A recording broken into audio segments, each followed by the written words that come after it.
এত শত আমল থাকা সত্ত্বেও নবী করিম সাল্লাল্লাহু আলাইহি সাল্লামের জীবনের সর্বশেষ চাওয়া ছিল, আকুতি ছিল মেসওয়াকের আমলটা করতে করতে দুনিয়া থেকে যাওয়া। এখান থেকে বোঝা যায় একজন ইমানদারের জীবনে মিসওয়াক এটা সাধারণ কোনো বিষয় নয়, শুধুমাত্র দাঁত পরিষ্কারের কোনো মাধ্যম নয়, এর রয়েছে অনেক অনেক উপকারিতা এবং আধ্যাত্মিক দিক।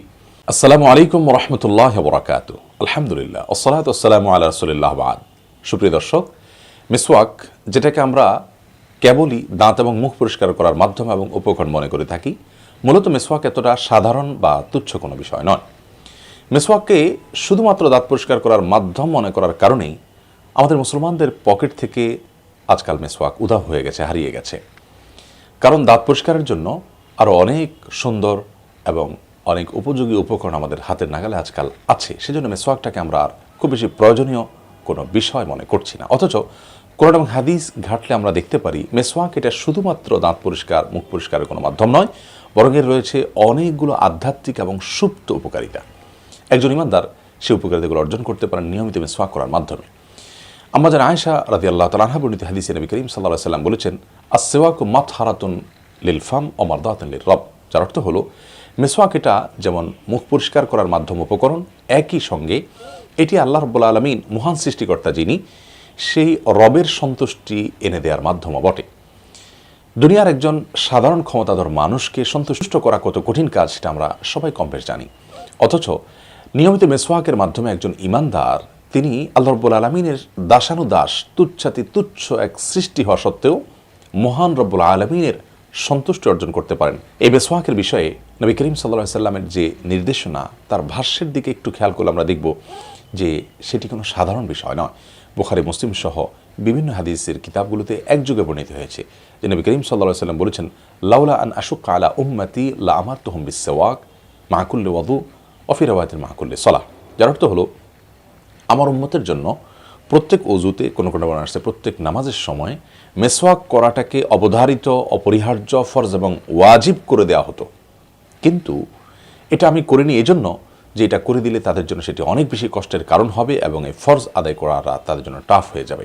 এই হাদিস থেকে পরিষ্কারভাবে বোঝা যায় মিসওয়াক এটি সুন্নত একটা আমল হলেও এই সুন্নাহ আমলটি মূলত ফরজ এবং ওয়াজিব হওয়ার মতো একটি আমল। শুধুমাত্র আমাদের দিকটা বিবেচনা করে নবী করিম সাল্লাল্লাহু আলাইহি ওয়াসাল্লাম সেটাকে ফরজ বা ওয়াজিব হিসাবে আমাদের জন্য নির্দেশ জারি করেননি।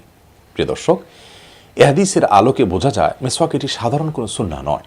অন্য সাধারণ সুন্নাহ বা সাধারণ নফল আমলগুলো সম্পর্কে নবী করিম সাল্লাল্লাহু আলাইহি ওয়াসাল্লাম এ ধরনের কথা সচরাচর বলতেন না। বিধায় একজন ইমানদারের কাছে মিসওয়াক এটা তুচ্ছ বা সাধারণ কোনো বিষয় হতে পারে না। মিসওয়াকের আরেকটি গুরুত্বপূর্ণ ফজিলত এবং মর্যাদার কথা হলো আমাদের সকলের প্রাণাধিক প্রিয় আল্লাহ তাআলার দূত এবং আল্লাহ রাসূল মুহাম্মদ মুস্তাফা সাল্লাল্লাহু আলাইহি সাল্লামের জীবনের শেষ মুহূর্তে তার জীবনের শেষ চাওয়া ছিল মিসওয়াক করা। আমাদের আয়েশা রাদিয়াল্লাহু তাআলা আনহা থেকে বর্ণিত যে নবী করিম সাল্লাল্লাহু আলাইহি সাল্লামের শেষ নিঃশ্বাস ত্যাগ করার ঠিক আগ মুহূর্তে যখন তিনি তার সামনেই, তার কাছেই শায়িত ছিলেন, তখন তার বাসায় প্রবেশ করেছিলেন আয়েশা রাদিয়াল্লাহু তাআলা আনহার ভাই আব্দুর রহমান। আব্দুর রহমান হাতে মিসওয়াক ছিল। নবী করিম সাল্লাল্লাহু আলাইহি সাল্লাম তখন কথা বলার মতো বাকশক্তি সেরকম ছিল না। তিনি ইশারা করলেন আব্দুর রহমানের দিকে। তখন আয়েশা রাদিয়াল্লাহু তাআলা আনহা বললেন, আপনি কি মিসওয়াক করতে চাইছেন? তখন নবী করিম সাল্লাল্লাহু আলাইহি সাল্লাম মাথা নাড়িয়ে সায় দিলেন। আয়েশা রাদিয়াল্লাহু তাআলা আনহা মিসওয়াক নিয়ে দিলেন। নবী করিম সাল্লাল্লাহু আলাইহি সাল্লাম তখন মিসওয়াক চিবানোর মতো শক্তি তাঁর শরীরে তখন ছিল না। আয়েশা রাদিয়াল্লাহু তাআলা আনহা তখন তাকে সে মিসওয়াক চিবিয়ে মিসওয়াকের মাথা নরম করে দিলেন। নবী করিম সাল্লাল্লাহু আলাইহি সাল্লাম মিসওয়াক এর ঘর্ষণ করলেন। মিসওয়াক দাঁতে ঘষতে ঘষতে এবং ঘর্ষণ করতে করতে তার কিছুক্ষণ পরেই তিনি দুনিয়া থেকে চলে গেলেন। এত শত আমল থাকা সত্ত্বেও নবী করিম সাল্লাল্লাহু আলাইহি সাল্লামের জীবনের সর্বশেষ চাওয়া ছিল, আকুতি ছিল মিসওয়াকের আমলটা করতে করতে দুনিয়া থেকে যাওয়া। প্রিয় দর্শক, এখান থেকে বোঝা যায় একজন ইমানদারের জীবনে মিসওয়াক এটা সাধারণ কোনো বিষয় নয়, শুধুমাত্র দাঁত পরিষ্কারের কোনো মাধ্যম নয়, এর রয়েছে অনেক অনেক উপকারিতা এবং আধ্যাত্মিক দিক। মিসওয়াকের বিষয়ে অনেক গবেষকগণ জানিয়েছেন যে মিসওয়াক এটি ইমানের সঙ্গে দুনিয়া থেকে যেতে পারার অন্যতম একটি মাধ্যম এবং আমল। এমনকি দুনিয়াতে একজন ইমানদার ইমানের উপরে অটল থাকা, অবিচল থাকা, এটা শেষ যুগে এসে অনেক বেশি কঠিন, অনেক বেশি টাফ। এরকম সময়গুলোতে ইমানকে যদি কেউ শানিত করতে চায়, সে যেন অন্যান্য কাজগুলোর পাশাপাশি নিয়মিত মিসওয়াক করে। কারণ মানুষের দাঁতের যে নার্ভ আছে, এর সাথে ব্রেইনের সম্পর্ক অনেক সূক্ষ্ম এবং সুগভীর, এবং এই দাঁতের উপর মিসওয়াকের ঘর্ষণের ফলে মানুষের মধ্যে ইমানি চেতনা জাগ্রত হয় এবং তরতাজা হয়। এ বিষয়টি অনেকগুলো গবেষণা দ্বারা প্রমাণিত এবং বিভিন্ন হাদিস থেকেও এ ধরনের ইঙ্গিত পাওয়া যায়। নবী করিম সাল্লাল্লাহু আলাইহি ওয়াসাল্লামের জীবনের শেষ আমল থেকেও সেই শিক্ষা আমরা নিতে পারি। অতএব মিসওয়াক এটি একজন ঈমানদারের ঈমানকে শানিত করার মাধ্যমও বটে।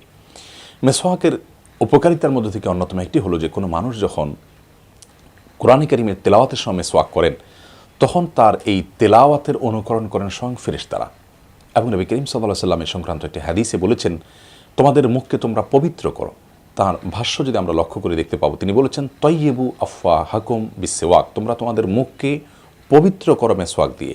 তিনি পরিষ্কারের কথা বলেননি, নাযিফু আফওয়াহাকুম বিসওয়াক এটা বলেননি, অর্থাৎ মেসওয়াক দিয়ে তোমরা মুখ পরিষ্কার করো এটা বলেননি, তিনি বলেছেন মুখকে পবিত্র করো। বোঝা গেল যে পরিষ্কার করার চাইতেও অনেক বড় একটি বিষয় অর্জিত হয়ে থাকে মেসওয়াকের মাধ্যমে, তা হলো মুখের পবিত্রতা। পবিত্রতার সাধারণ পরিচ্ছন্নতা বা সাধারণ পরিষ্কার এক জিনিস নয়। প্রিয় দর্শক, এজন্য একজন ঈমানদার মেসওয়াককে তার জীবনে অত্যন্ত গুরুত্বপূর্ণ আমল হিসাবে নেবেন। নবী করিম সাল্লাল্লাহু আলাইহি ওয়াসাল্লামের জীবনে এমন অনেক সময় মেসওয়াক করতেন যে সময়গুলোতে আসলে দাঁত পরিষ্কার বা মুখ পরিষ্কার করার মতো তেমন কোনো ব্যাপার ছিল না। সেখান থেকেও আমরা বার্তা নিতে পারি যে মেসওয়াক এটি শুধুই দাঁত বা মুখ পরিষ্কার করার কোনো উপকরণ নয়, বরং এর রয়েছে আরও অনেক উপকারিতা।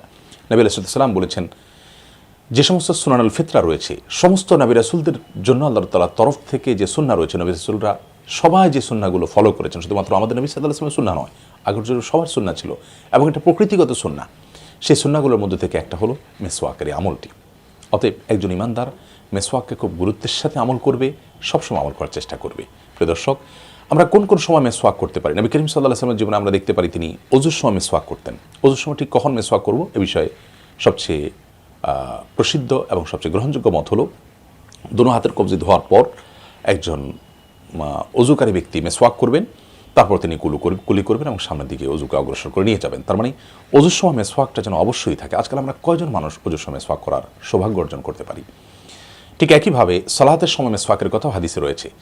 মিসওয়াকের একটি গুরুত্বপূর্ণ জায়গা হলো বাসাবাড়িতে প্রবেশের পর। নবী করিম সাল্লাল্লাহু আলাইহি ওয়াসাল্লাম এর বাসাবাড়িতে প্রবেশের পর সর্বপ্রথম তিনি কী কাজ করতেন এর সম্পর্কে জিজ্ঞাসা করা হলে আমাদের আয়েশা রাদিয়াল্লাহু আনহা বলেছেন যে তিনি বাসায় প্রবেশের পর সর্বপ্রথম যে কাজটি করতেন তা হলো মিসওয়াক। প্রিয় দর্শক, আমরা অনেকেই বাহির থেকে প্রতিনিয়ত দিনে কয়েকবার বাসায় প্রবেশ করা হয়, আর কমপক্ষে এক দুবার তো আমাদের সমস্ত পুরুষদের প্রবেশ করা হয়ে থাকে।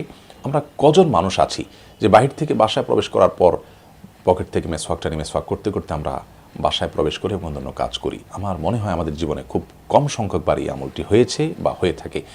বাসায় প্রবেশের পর মিসওয়াকের আপাত দৃষ্টিতে তেমন কোনো যৌক্তিকতা হয়তো আমরা খুঁজে পাবো না, কিন্তু অবশ্যই এর কোনো আধ্যাত্মিক উপকারিতা রয়েছে যার কারণে নবী করিম সাল্লাল্লাহু আলাইহি ওয়াসাল্লাম এটি করতেন। ঠিক একইভাবে একজন ঈমানদার জুমার দিনে বিশেষভাবে মিসওয়াক করবেন। নবী করিম সাল্লাল্লাহু আলাইহি ওয়াসাল্লাম জুমার দিনে মিসওয়াক করতেন। জুমার দিনকে কেন্দ্র করে ওযু সুন্নাহ হিসেবে তো করবেনই, সালাতে সুন্নাহ হিসেবে করবেনই, জুমার জন্য স্পেশালি তিনি মিসওয়াক করার চেষ্টা করবেন। মিসওয়াকের আরেকটি গুরুত্বপূর্ণ জায়গা হলো ঘুম থেকে ওঠার পর মিসওয়াক করা।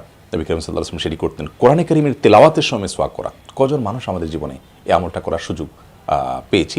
অথচ নবী করিম সাল্লাল্লাহু আলাইহি ওয়াসাল্লাম এটাকে আলাদাভাবে নির্দেশ দিয়েছেন যে কোরআনে কারীম তেলাওয়াতের সময় আমরা যেন মিসওয়াক করি এবং আমাদের মুখটাকে পবিত্র করি।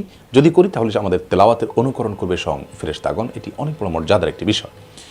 মিসওয়াকের আরও গুরুত্বপূর্ণ কিছু ক্ষেত্র এবং জায়গা রয়েছে যে জায়গাগুলোতে আমাদের মিসওয়াক করা উচিত। কারো দাঁত অপরিষ্কার হয়েছে, মুখ অপরিষ্কার হয়েছে, তখন তো আমরা মিসওয়াক করবই, এটা তো খুবই স্বাভাবিক এবং নর্মাল একটি বিষয়। এর পাশাপাশি রমাদান মাসে বা বছরের যে কোনো সময় রোজা অবস্থায়, সিয়ামরত অবস্থায়ও দিনের বেলায় মিসওয়াক করাটা অনেক গুরুত্বপূর্ণ একটি সুন্নাহ। আমরা অনেকে মনে করি রোজা রেখে মিসওয়াক করলে বোধহয় রোজার ক্ষতি হবে। মূলত বিষয়টি হুবহু তার বিপরীত এবং উল্টো। আমাদের আয়েশা রাদিয়াল্লাহু তাআলা বর্ণনা করেছেন যে নবী করিম সাল্লাল্লাহু আলাইহি ওয়াসাল্লাম রোজা রেখে এত বেশি সংখ্যকবার দিনের বেলা মিসওয়াক করতেন যে গুণে শেষ করা যেত না। তার মানে রমাদান মাসে এবং রমাদান মাসের বাইরে যে কোনো সময় সিয়ামরত অবস্থায় আরও বেশি বেশি করে দিনের বেলা মিসওয়াক করতে হবে। সুতরাং একজন ঈমানদার সাধারণ অবস্থায় বেশি থেকে বেশি সংখ্যকবার ঘন ঘন মিসওয়াক করার যে চেষ্টা তিনি করবেন, তার পাশাপাশি বিশেষভাবে এই 7টি জায়গায় তিনি মিসওয়াক করার চেষ্টা করবেন। প্রথমত ওযুর সময়, দ্বিতীয়ত সালাতের সময় যে কোনো নামাজের সময়, তৃতীয়ত কোরআন কারীমের তেলাওয়াতের সময়, চতুর্থত রোজা রেখে তিনি মিসওয়াক করবেন। 5 নম্বর হলো রাতে ঘুম থেকে জাগ্রত হওয়ার পর, ঘুম থেকে ওঠার পর তিনি মিসওয়াক করবেন। 6 নম্বর হলো তার দাঁত কখন অপরিষ্কার হলে তখন মিসওয়াক করবেন।